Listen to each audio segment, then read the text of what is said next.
ঈদৰ বজাৰত এইবাৰ একদম বেয়া। কাৰণ অইন বাৰত যেনেকুৱা ঈদৰ বজাৰত কাষ্টমাৰ আহিছে দোকানত, এইবাৰ তাতকৈ 5 ভাগৰ এভাগো নহয় দোকানত। কিবা কৰি টুকটাক কৰি দোকানটো অলপ চলি আছে। ইমান মাল আনিছোঁ ঈদৰ কাৰণে, অইন বাৰ যেনেকুৱা চলে সেনেকুৱা চলা নাই এইবাৰ। বৰ্তমান মানুহে কৈ আছে বা আমিও নিজে দেখা পাইছোঁ যে অনলাইনৰ কাৰণে আমাৰ এই দোকানবোৰ এনেকুৱা অৱস্থা হৈছে। একমাত্ৰ অনলাইনৰ কাৰণে, এই অনলাইন শ্বপিঙৰ কাৰণে আমাৰ দোকানবিলাক অৱস্থা একবাৰ শোচনীয় হৈ পৰিছে।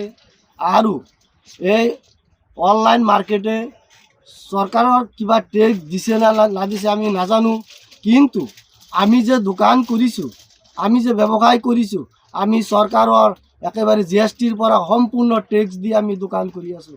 কিন্তু আজি আমি দোকান বন্ধ কৰিব লগা হৈছে আমাৰ দোকান। সেইকাৰণে মই চৰকাৰৰ ওচৰত দাবী জনাইছোঁ যে অতি সোনকালে অনলাইন বন্ধ কৰি আমাৰ ব্যৱসায়ী কৰাৰ কাৰণে আমাক এটা সুযোগ দিয়ে যেন, এইটো আমাৰ চৰকাৰৰ ওপৰত বিনম্ৰ অনুৰোধ। মই জানো যে বৰ্তমান অনলাইনে আমাৰ দোকানদাৰবিলাকৰ ভীষণ ক্ষতি সাধন কৰিছে।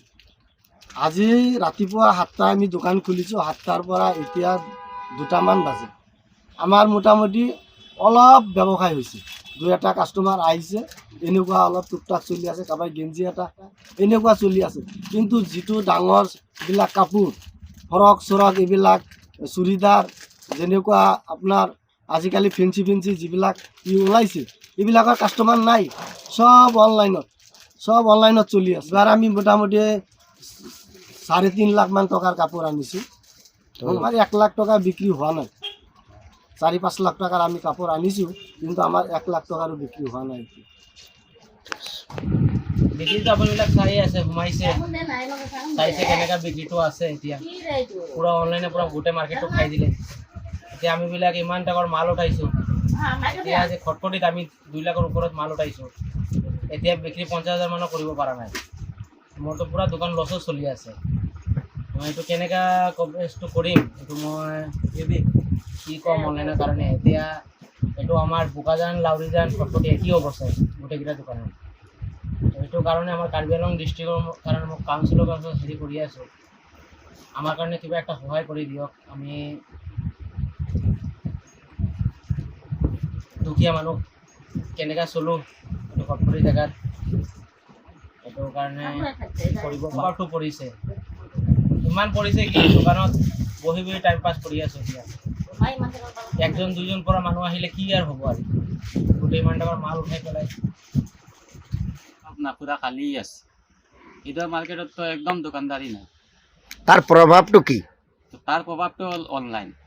মানুহ ঘরে ঘরে পুরা খালি অনলাইন লৈ আছে। আমি দোকানদার বিলাক একদম মরি গেল। তো মুঠতে সেল নাই আপোনাৰ? একদম সেল নাই। আপনি চাওক না, কোনবা দোকানত কাস্টমাৰ নাই। কি ক'ব আপুনি? আমি তো এইটোৱে কম চৰকাৰৰ ওচৰত, বোলে অনলাইনটো বন্ধ কৰিব লাগে, আমাৰ দোকানদাৰৰ ওপৰত চাব লাগে। अभी सेलिंग तो जीरो है, क्योंकि सब लोग जो है शॉपिंग ऑनलाइन से ही कर रहा है। अब देखिए हमारा CRPK के पास सुबह में कम से कम 10 बाइक वाला रोज़ डिलीवरी बॉय लोग आके वहाँ पे डिलीवर कर रहा है सामान। इतना उन लोग का सामान डिलीवरी हो रहा है, डेली भर के सामान आ रहा है, तो हम लोगों का सेल कहाँ से होगा। ऑनलाइन में सिस्टम ईजी है, आदमी लोग सामान लेता है, तुरंत रिटर्न मारता है, रिफंड भी हो जाता है।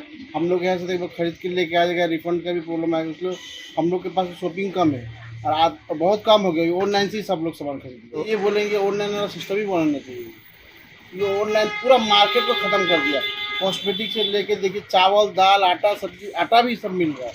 आटा भी ऑनलाइन, तेल भी ऑनलाइन, सब कुछ ऑनलाइन आ रहा है। अब जो करना हो तो प्रशासन करेगा, हम लोग क्या कर सकते हैं।